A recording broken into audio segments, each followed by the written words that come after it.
So, ladies and gentlemen, welcome at this edition of QBS Talks. It's 4 o'clock in the afternoon, so I suggest we're going to start. And today's talks is all about winning proposals, but this time not so much about creating or writing the winning proposal, but more like how you effectively present your winning proposal. Actually, I assume that you have listened to the previous QBS talks where we talked about writing or creating the winning proposal. But as you can understand, it's not enough just to write one.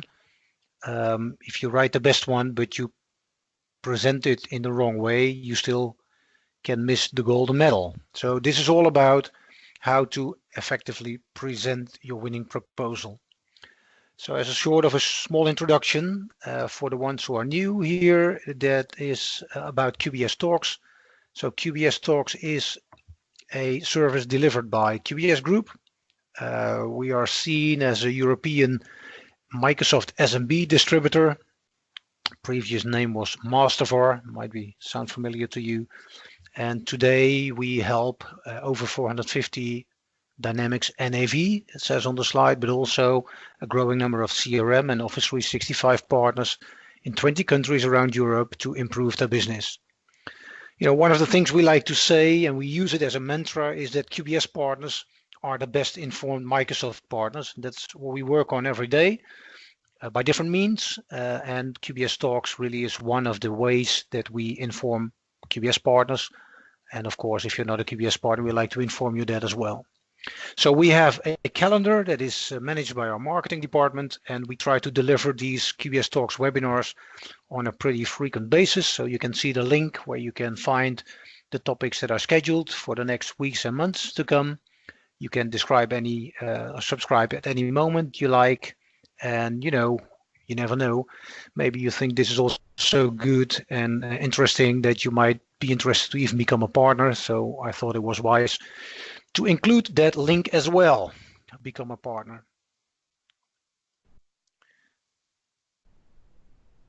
Let's see what's happening here, because now my keyboard isn't reacting. It's interesting.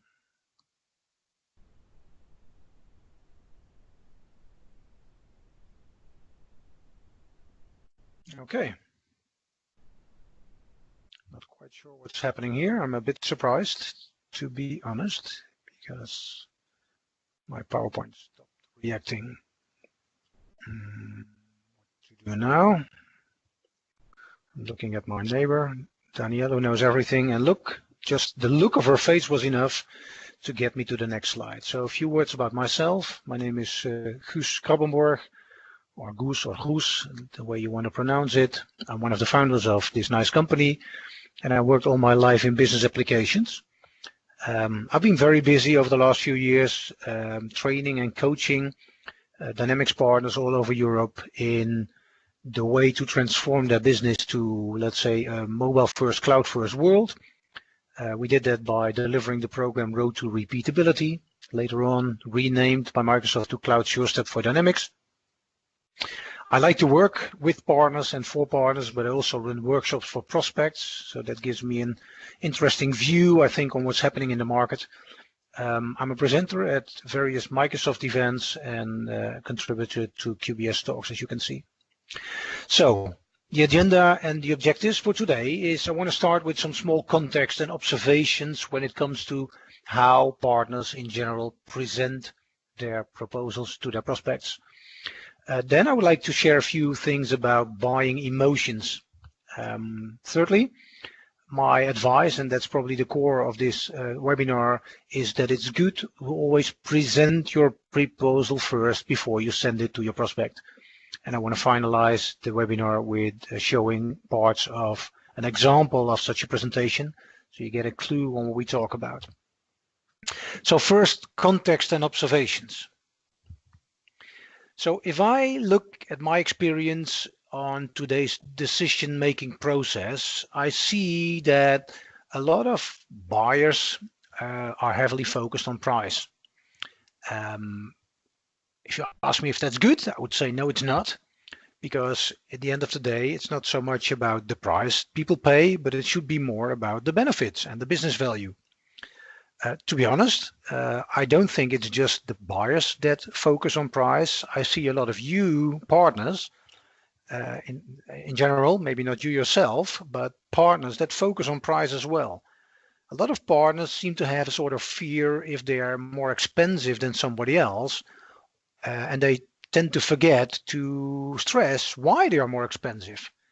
So if you compare that with cars and you have to sell a Mercedes compared to a Skoda, just random names, I think most of us understand that a Mercedes is more expensive.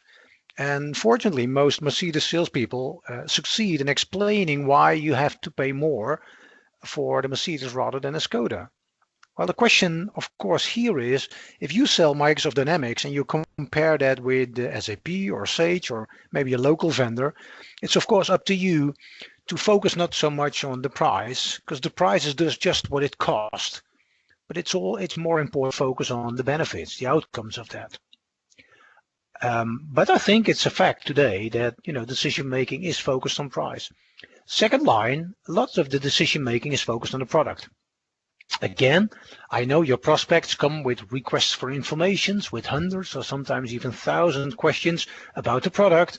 But if you look at yourself or your colleagues or your organization or your website or your proposal text, a lot of that is focused on the product. Most partners that I met are product sellers. And to be honest, most, especially senior people at your prospect side, are not interested at all in product. Let me repeat that one, are not interested at all in product. All they're interested in is benefits. So what does it bring me? What can I achieve? How does it help me? Right? And then the third line is that, a lot of partners tend to focus on themselves, tend to focus on the partner, how good you are, how great your coffee is in your office, that you have free parking and, what have you. If you think about your proposal, probably there's a big chance that the first chapter or chapters in your proposal are about you. Well, it's interesting. If you want to sell something to somebody or some organization, why not put your prospect in the center? Then line number 4 in decision making, a lot of that is focused on the product. That's what I said in line 2, but it's on the product as it is today. So a lot of people tend to buy a version as a lot of people tend to sell a version. But ladies and gentlemen, we all know that most of your prospects don't want to buy a new system for a week or a month. We all know that people tend to do this for the next 5 to 10 years. So especially as a Microsoft partner, I would say it's very smart to focus on the concept, on the innovation and on the future. Last but not least, I see in decision making that, prospects tend to take a decision based on emotions. And if they don't take a decision, they often don't include what it means if they not modernize at all. So I call that CONA, cost of not acting, or CONI, cost of not implementing. Right? A lot of people take no decision and postpone for a year or 2 years, and later they have to regret. So all in all, in today's decision-making process, it's much more about the drills than the holes, right? But to be honest, I think it should be the other way around. So I try to move to the next slide again, but I'm faced with the same challenge. What is it? Monday or Tuesday today?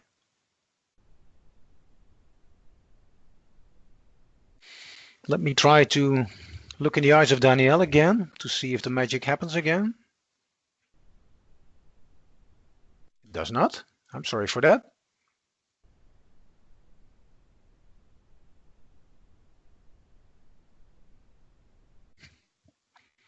Okay.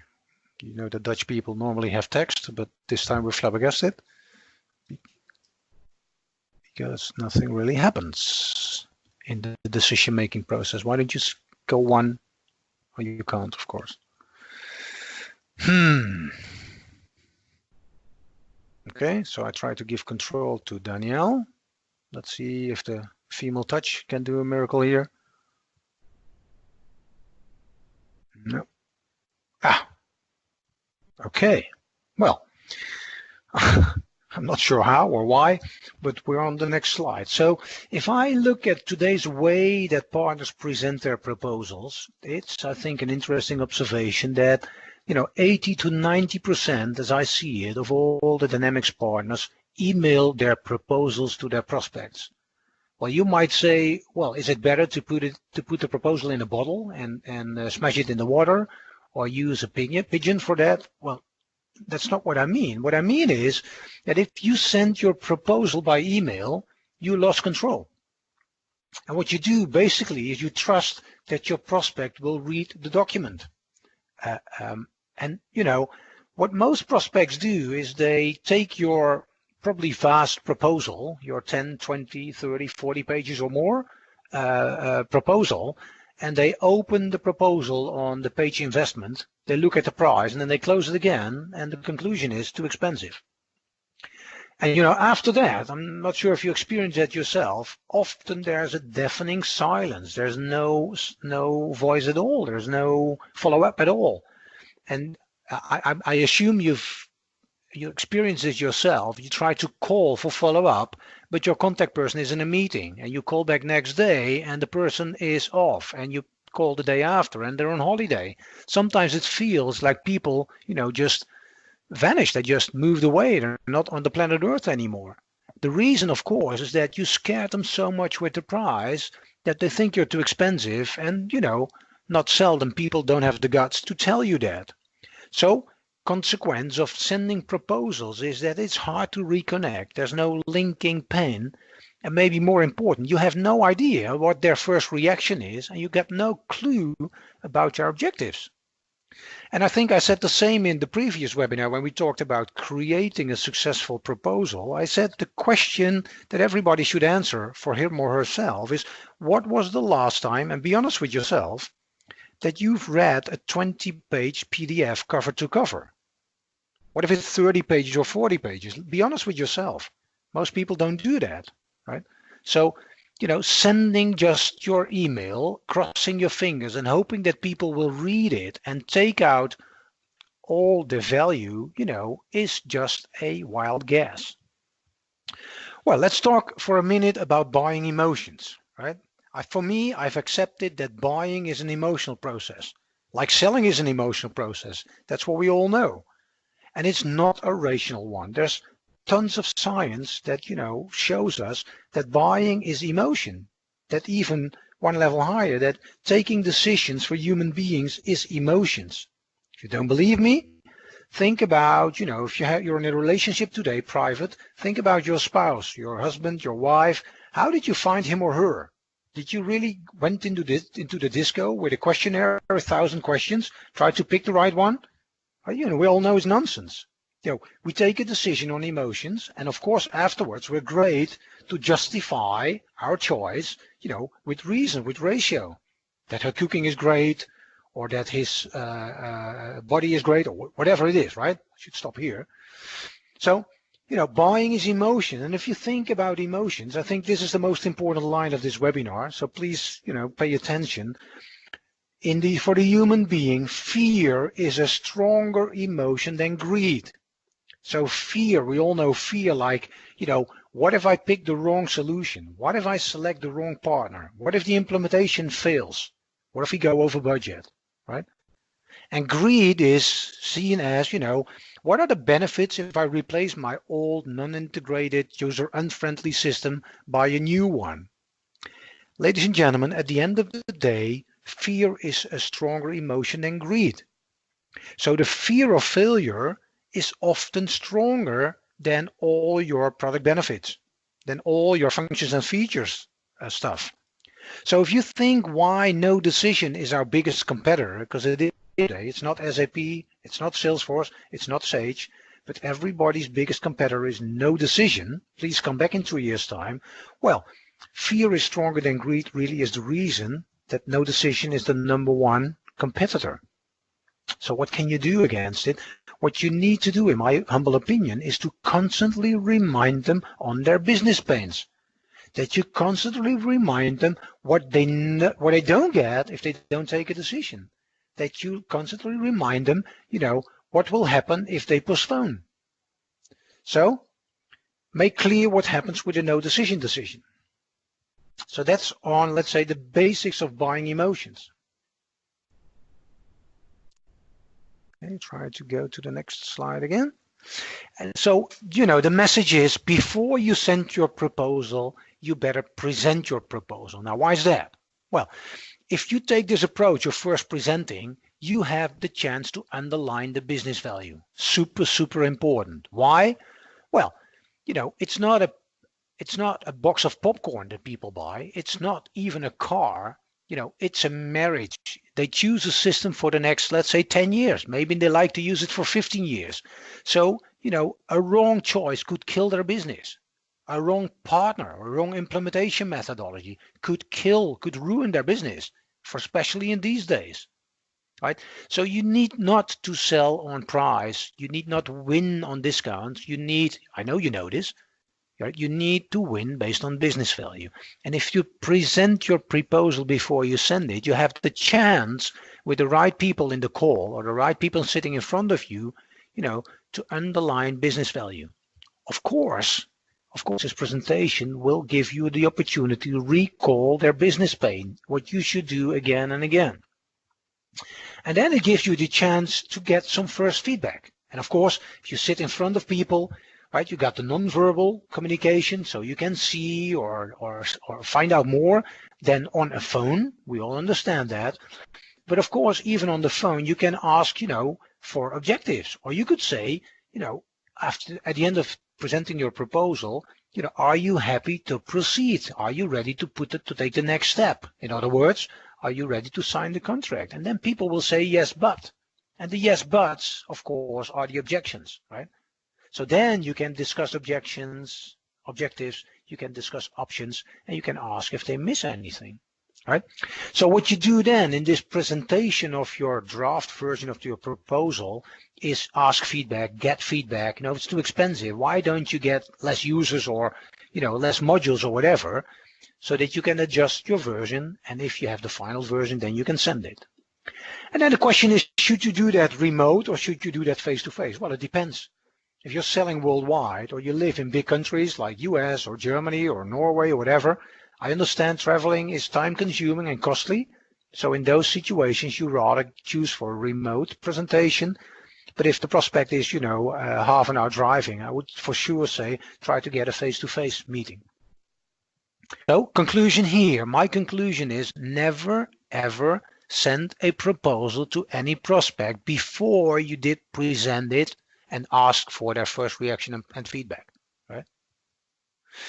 So then the question is, how could you do that? What does it look like? So I would like to spend the last part of this webinar on, how you could present your proposal. Mind you, this is not a law. There's no, things that you should do. It's your own way of doing it, but I think it works nice for you if you have some idea on how you possibly could do it.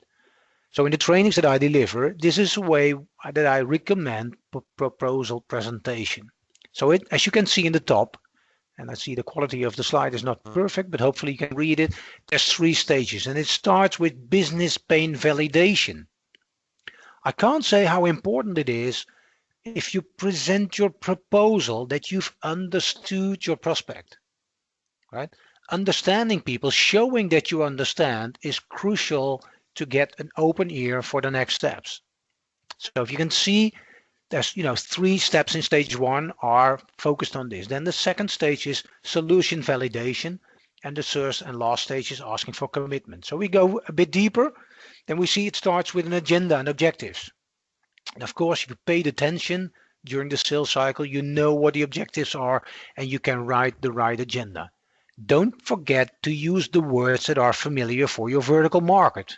And the deeper you are in a specific vertical, right, not a macro, but even a micro vertical or a niche, it's super important to use the words that they use for, the terms that are important.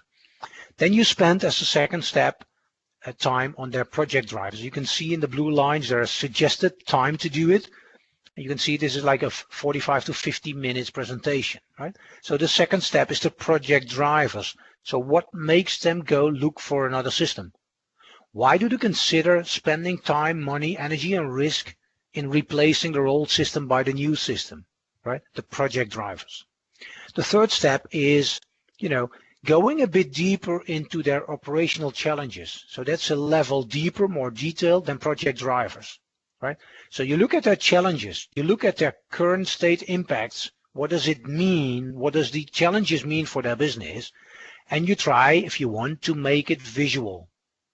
Okay, 10 minutes. So we spent now, let's say 15 to 20 minutes that and what you do is you make clear that you understand them. Ladies and gentlemen, human beings like to be understood. And I think it's realistic to say that IT industry over the last 40 years, we've been very, very bad, and we show that we're very poor in listening to people. We tell our story inside out. We start talking about our product, you never stop with doing that. It's a tsunami of functions and features. It drives your prospect crazy. So if you are a salesperson that shows that you understand their pain and repeat what they said and they feel understood, the guys in the call will say that's just a female thing. Well, I can tell you that's also important for men. We like to be understood.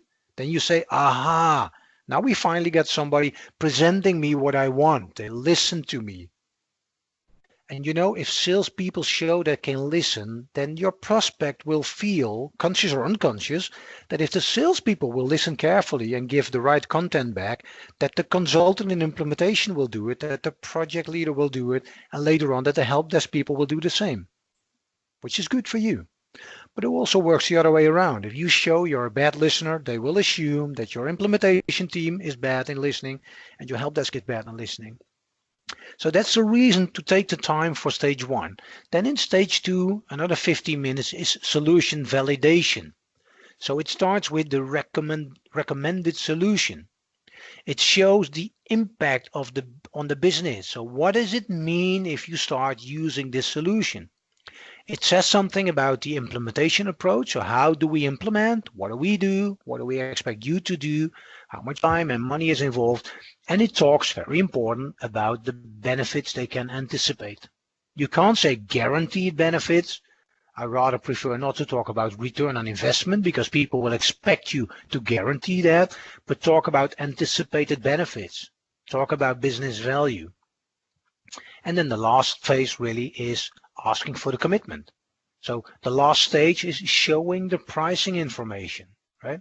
And of course, that could be on premise, that could be, in a subscription way. If you take the subscription route, you can say the licenses are pay as you go per month, and the implementation still is, pay for the days upfront. There's all kind of variations in that, of course. And then objective handling. So there's the place where you could say, we've talked about everything, we showed you everything. Are you ready to make the next step?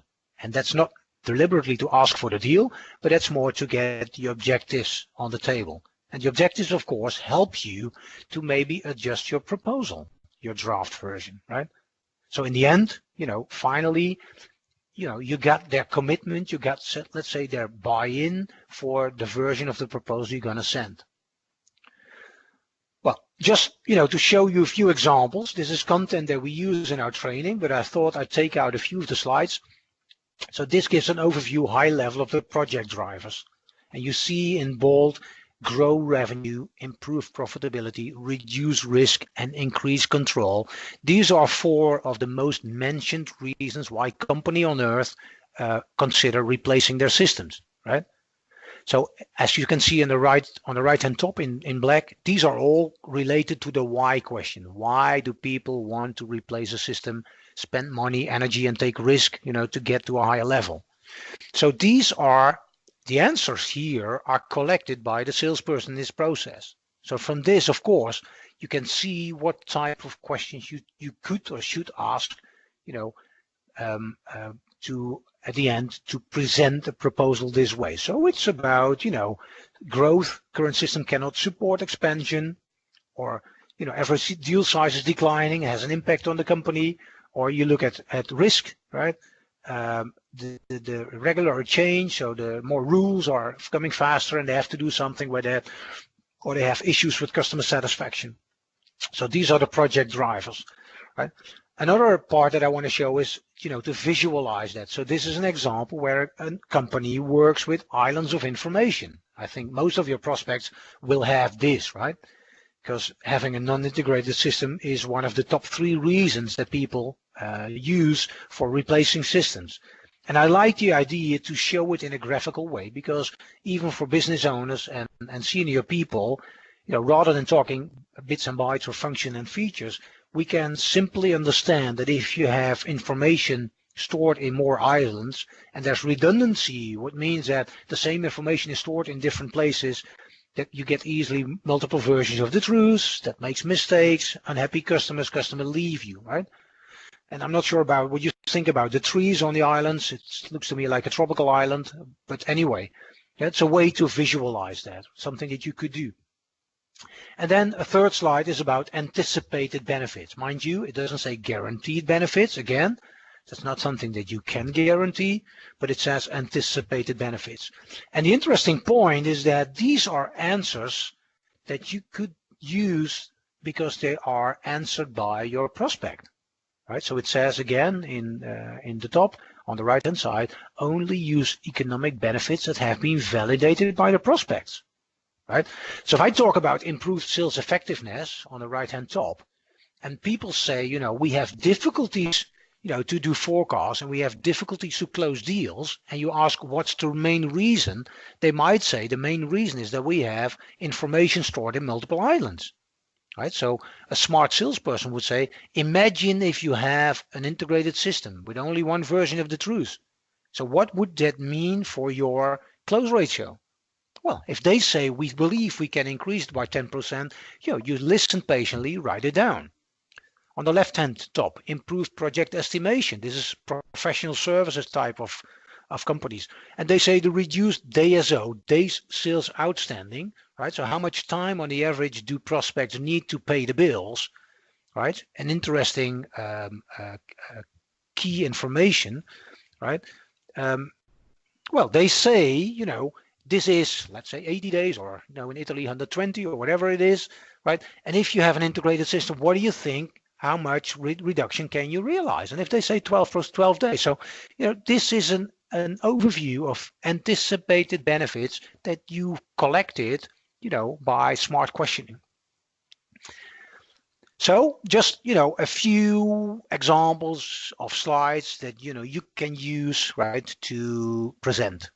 Okay, I thought it was smart, since this is part of sort of a series, to also mention previous recordings. So this is the third and the last QBS Talks that, talks about commercial documentation. And it really started with one that says win more deals by using strong communication templates. So this is a webinar, I think 45 minutes, that talks about all the commercial documents you can use except the proposal. So it's confirmation, it's, confirmation for a first meeting, it's your impressions after the first meeting, it's the confirmation after the workshop, it's templates for, one evening before they take the decision, and so on and so further. I think 13 or 14 in total. So I recommend, if you want, it says close to an hour, 58 minutes, but it's time to read, it will be time to listen. I think it's worthwhile to do that. And I think the same goes for this one, creating the winning quotation. I mentioned the one in the beginning. So this is more like, what should you do? What is in the quotation? What's the ideal size? What should be in? What should be out? And so forth. So my recommendation to you is that you take the time if you want. You can see the URL in the top. And then if you go anyway to qbsgroup.com and you select Info Center, the first tab, that's also an easy way to find it. Another call to action could be if you're interested and you say, hey, I like this stuff, I want to know more. Well, we do help partners not just by means of QBS Talks, but also by instructor-led training. So we have a training how to sell successful projects. It's a one-day training. Of course, it's for salespeople, but also for sales managers, project manager, marketing people. We recently scheduled one for the German partner community, so it's in Cologne. Wow, Friday the 13th. That's amazing to do it on such a day. But if you're interested and not living in Germany or too far away from Cologne, interested in such a training, then please send me an email. My email was on the first slide or ask your local QBS contact person. Well, we're close to the end and close to the 30 minutes. So despite the technical issues we had, I think we're still doing fine to finalize in 30 minutes. So my next webinar in this QBS Talks series will be on March 26th. So that's like 5 weeks from now. And it's all focused around an event called Extreme 365. If you're a CRM partner, I'm pretty sure you know that. This is the event where all the CRM partners from the EMEA region will gather in Dubrovnik in Croatia, a nice city I've seen on the pictures. I'll be there with some colleagues. We'll do some presentations and we'll gather all the news. One, to share that with you in the webinar on March 26th in half an hour, which is the hot news. Secondly, we will write again the business report that we do because we like to inform our partners. So that's the two reasons why we're there. And this webinar, as all our QBS Talks webinars, are for free. So you can see the link. Please go to the link and register if you're interested. And that brings me to the end. And my last question is if you have any questions to me. If so, you can use the Q&A box on the left-hand side of your screen. And I'm happy to answer your questions. And I think, Danielle, we can say that we know from previous QBS Talks that most people don't want to raise questions in this way because they're still thinking on it. Or questions might come up tomorrow morning when doing the shower, or in a week when you're working in the garden or whatever. Or you prefer maybe to do it one-on-one. Well, if that's the case, please, again, feel free to send me an email at gk@qbsgroup.com. There's still no questions, so I think by that we can finalize this QBS Talks webinar. I want to thank you also on behalf of Danielle for being in this call. I wish you a great afternoon or morning or day, wherever, which time zone you are, and hope that you will learn something and benefit from the content, and then hope to see you again soon in one of the events we organize. Have a great day. Bye-bye.